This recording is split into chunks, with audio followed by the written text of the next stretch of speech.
আজকের বাংলার মানুষ যতটা লালের প্রতি শ্রদ্ধা, যতটা লাল কাপড়ের ফ্ল্যাগ গুলো রাস্তায় ঘাটে দেখা যায়, তার থেকে অনেক বেশি লাল কাপড় আমাদের বিরিয়ানির হাড়িতে, বিভিন্ন জায়গায় বিরিয়ানির হাড়ির উপরে আমরা দেখতে পাই।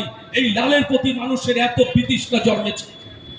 34 বছরের জগদ্দল পাথর যারা এত বছর ধরে শাসন করেছে, একটা বৃদ্ধ লোক তন্ময় ভট্টাচার্য এই বয়সে এসব একদম পুরো মরার কদিন মাত্র বাকি রয়েছে, তিনিও এখনো পর্যন্ত সেই আদিম খেলায় মত্ত একজন সাধারণ একটা 35 বছরের একটা যুবতীকে নিয়ে।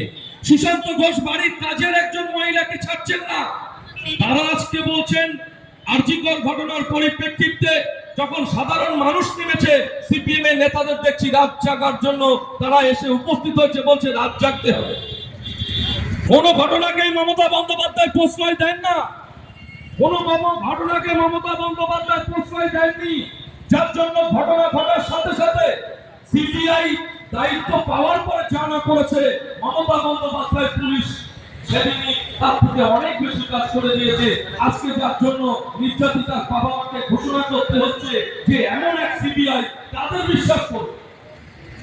আজকে বিনীত গোয়েল যিনি পুলিশ সুপার ছিলেন, পুলিশ যিনি আমাদের ছিলেন, তাকে পর্যন্ত তারা সরিয়ে দিতে হলো আন্দোলন করে। সিবিআই গত 3-4 দিন আগে রিপোর্ট জানালেন যে না, বিনীত গোয়েলের কোনো ভুল ছিল না। আজকে কি বুঝাবেন মানুষকে, কি বুঝাবেন? আজকে দেখুন তাদের বংশে বাতি দেওয়ার মতন কেউ নেই, একজন এমএলএ নেই, একজন এমপি নেই।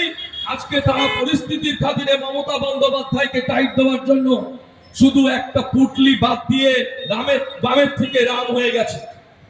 বামের থেকে রাম হয়ে গিয়ে গলায় একটা উত্তরীয় দিয়ে কপালে একটা তিলক পেয়ে বলছেন জয় শ্রীরাম, জয় শ্রীরাম, জয় শ্রীরাম। হিন্দু হিন্দু ভাই ভাই, হিন্দু মুসলিম ছাড়া এরা কিছু বোঝে না, হিন্দু মুসলিম বিভেদ ছাড়া এরা কিছু বোঝে না। এরা আগে ছিল মুসলিম বিরোধী। মুসলিম বিরোধী কেন হবে না, কেন? খুব সাধারণ ইতিহাস।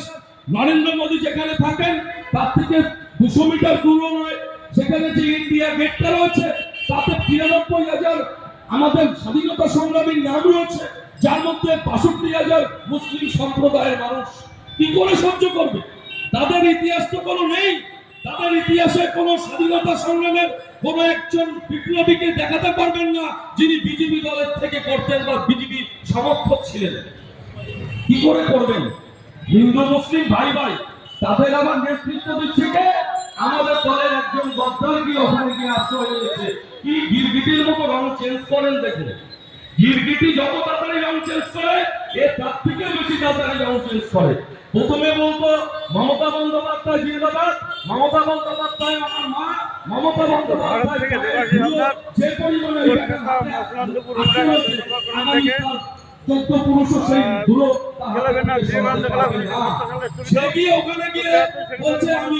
আমি হিন্দু বড় মিটিং চলছে, এখানে যখন থাকতেন একটা বাড়িতে গিয়ে বাড়ি গরু মাংস খেতেন, ওখানে গিয়ে তিনি রামাবলী গায়ে দিয়ে বলছেন আমি হিন্দু, আমি হিন্দু। আজকে বলছেন একটা বিশেষ সম্প্রদায়ের মানুষ, তাদেরকে বলছেন শান্তির ছেলে। কি ভাষা! একজন বিরোধী দলের নেত্রী তিনি বলছেন শান্তির ছেলে। দুর্ভাগ্যবশত তিনি ভুলে গেছেন তার মার নাম শান্তি, তার বাড়ির নাম শান্তিগঞ্জ। সারা রাজ্যের মানুষ যে তাকে শান্তির ছেলে বলছে এটা তিনি বুঝতে পারছেন না, এটা তিনি বুঝতে পারছেন না যে সারা রাজ্যের মানুষ তাকে শান্তির ছেলে বলছে। তিনি কি বলতে চাইছেন নিশ্চয়ই আমরা কেউ অবুঝ নই। তিনি কিভাবে মানুষের মধ্যে বিভেদ তৈরি করছে, কিভাবে তিনি মানুষের সম্প্রীতিটা ধ্বংস করবার চেষ্টা করছে, এটা শুধু আমাদের নতুন করে চিনিয়ে দেওয়ার অবকাশ রাখে না। আজকে যখন দেখছে হিন্দু বলেও কোন রকমের মমতা বন্দ্যোপাধ্যায়কে সরানো যাচ্ছে না, বাড়ির টাকা আটকে দিচ্ছি সরছে না, 100 দিনের টাকা আটকে দিচ্ছি সরছে না।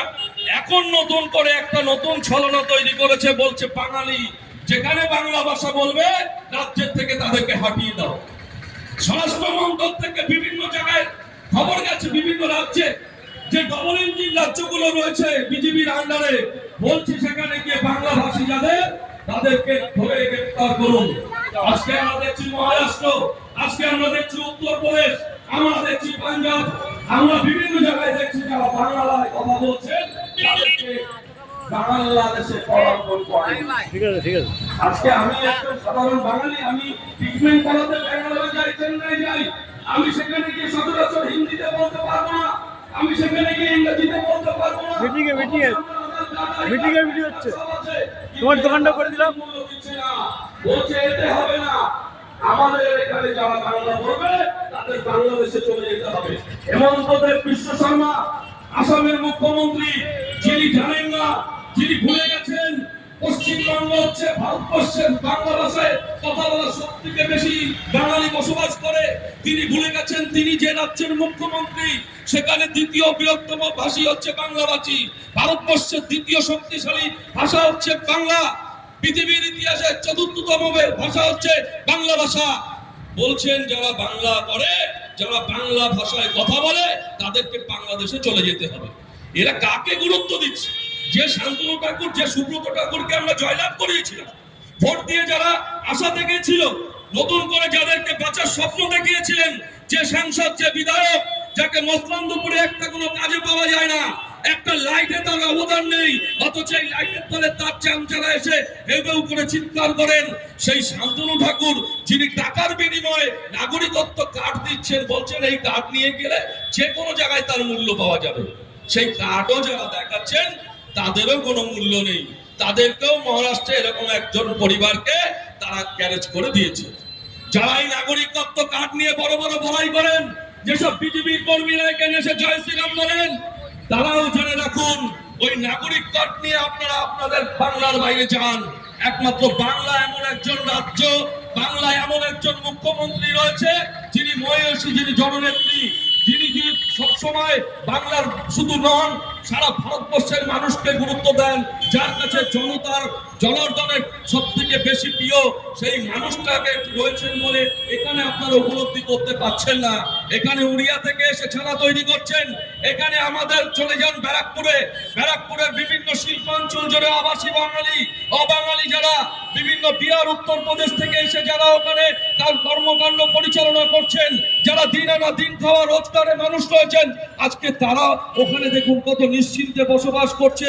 বছরের পর বছর তারা ওখানে তাদের পরিবারের জন্য অন্ন সংস্থান জোগাড় করছে, অথচ আমাদের এখানকার কোনো মানুষ অন্য রাজ্যে গেলে পরে বাংলা বলার অপরাধে তাদেরকে বাংলাদেশে চলে যেতে হয়। বারে বারে শুধু মানুষকে ধোঁকা দেন।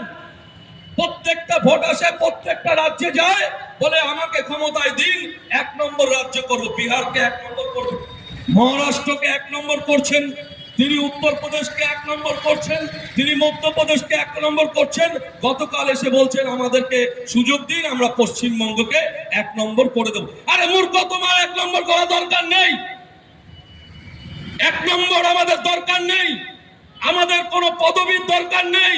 আমাদের মধ্যে শুধু মমতা বন্দ্যোপাধ্যায় একজন জননেত্রী, মুখ্যমন্ত্রী, বাংলার মা, তিনি থাকুন, আমাদের আর কোনো কিছু দরকার নেই। কারণ যা কিছু অবদান বাংলার মানুষের, যা কিছু পাওয়া নেওয়া, সব হচ্ছে এই মানুষটার জন্য। আমাদের 1 নম্বর পদবী দরকার নেই, 1 নম্বর উপাধি আমাদের দরকার নেই। তিনি বলছেন ক্ষমতায় আসার আগে 2014 সালে আমি ভারতবর্ষের সব থেকে বড় যোগী, আমার কিছু নেই, কিছু হারানোর নেই, কিছু খোয়ানোর নেই, আমি যেদিন চলে যাব নির্বিচারে চলে যাব। যদি সত্যিকারের তাই হয়, যদি সত্যিকারের আপনি সেই মানুষটা হয়ে থাকেন, আপনি ঘোষণা করুন যেভাবে মোহন ভাগবত আরএসএস এর তিনি ঘোষণা করে দিয়েছেন 75 বছর বয়স, সেপ্টেম্বর মাসে তার পূর্ণ হচ্ছে, তিনি বিজয় দশমীর দিন চলে যাবেন নিশ্চিন্তে পথ ছেড়ে। আপনি যদি সত্যিকারের ত্যাগী মানুষ হয়ে থাকেন, আপনি যদি সত্যিকারের ভারতবর্ষের মানুষের জন্য কিছু করবার বাসনা নিয়ে এসেছিলেন বলে মনে করে থাকেন, আপনি যদি ভারতবর্ষের সব থেকে যোগী মনে করে থাকেন, আপনি প্রমাণ করুন সেপ্টেম্বর মাস আপনার শেষ মাস, আপনি প্রধানমন্ত্রী পদ ছেড়ে আপনি নির্বিচারে চলে যাবেন। তাহলে মানুষ বুঝতে পারবে যে সত্যি একজন মানুষ এসেছিল, একটা মানুষ কথা দিয়েছিল, কিছুটা অন্তত পক্ষে রাখতে পেরেছে। চাকরি বাকরি তো সব গেলই চুলোয়, ওসব তো কোনো দরকার নেই। নীতি আয়োগের সবকিছুতে পশ্চিমবঙ্গ সেরা। নীতি আয়োগের চিহ্নিতকরণে যখন দেখা যাচ্ছে পশ্চিমবঙ্গকে বিহারের ম্যাপ করে দেখিয়ে দিচ্ছে, এরা ভারতবর্ষের প্রশাসনিক, সাধারণতন্ত্র, সাংবিধানিক সবকিছুকে জলাঞ্জলি বিসর্জন দিয়ে দিয়েছে। এমন একটা দল আজকে ক্ষমতায় রয়েছে। অনেক বক্তা এসেছেন, আর বিস্তারিত ভাবে বলার সময় নেই, তাই সকলের কাছে আবেদন, আসুন আমরা সকলে মিলে 21শে জুলাই আমরা ধর্মতলায় মমতা বন্দ্যোপাধ্যায় সমাবেশে দলে দলে যোগ দিই। এই যোগদান শুধু মমতা বন্দ্যোপাধ্যায়ের একটা মিছিলে গিয়ে তার আন্দোলনে সাড়া দেওয়া নয়, এই যোগদান এই আন্দোলনের মাধ্যমে বাংলার মানুষ মমতা বন্দ্যোপাধ্যায়ের নেতৃত্বে নরেন্দ্র মোদীকে বুঝিয়ে দিতে চাই, বাংলা যেভাবে বিগত দিনে ভারতবর্ষের পথ দেখিয়েছে আগামী দিনেও দেখাবে। বাংলা আসছে ভাবে ভারতবর্ষের মানুষ 10 বছর পরে তাই ভাবে। আমরা 21শে জুলাই সকলে সমবেত হয়ে মমতা বন্দ্যোপাধ্যায় শুধু আন্দোলনে সাড়া দেওয়ার জন্য নয়, বাংলার অস্তিত্ব রক্ষার জন্য, বাংলা ভাষার অস্তিত্ব রক্ষার জন্য, নিজেদের সাধারণ মানুষের দাবি দাওয়া বজায় রাখার জন্য, এবং যেভাবে বাংলার মানবিক মুখ্যমন্ত্রী 69টা প্রকল্প করে বাংলার ঘরে ঘরে মানুষের পরিষেবা পৌঁছে দিয়েছেন, সেই পরিষেবার ধারা বজায় রাখার জন্য তিনি কি নির্দেশ পালন করেন সেটা সকলে মিলে আমরা সমবেত হয়ে শুনে আগামী দিনে তার দেখানো পথে, তার চলানো পথে আমরা একসাথে সমবেত হয়ে বাংলার মানুষ সমবেত ভাবে একসাথেই নরেন্দ্র মোদীর বিরুদ্ধে গর্জে উঠি, এই আহ্বান জানিয়ে সকলকে জাতীয়তাবাদী গৈরিক অভিনন্দন, শ্রদ্ধা, কৃতজ্ঞতা জানিয়ে আমি আমার বক্তব্য শেষ করলাম। জয় হিন্দ, বন্দে মাতরম, মমতা বন্দ্যোপাধ্যায় জিন্দাবাদ, ছাত্র যুব নয়নমণি অভিষেক ব্যানার্জি জিন্দাবাদ। এবং একটু আগে আসলেন, আমি আর নামটা তার আগেই বলা উচিত ছিল, আমার নেতা উত্তর 24 পরগনা জনস্বাস্থ্য পরিবেশ দপ্তরের কর্মাধ্যক্ষ মাননীয় শ্রী অজিত শাহ জিন্দাবাদ।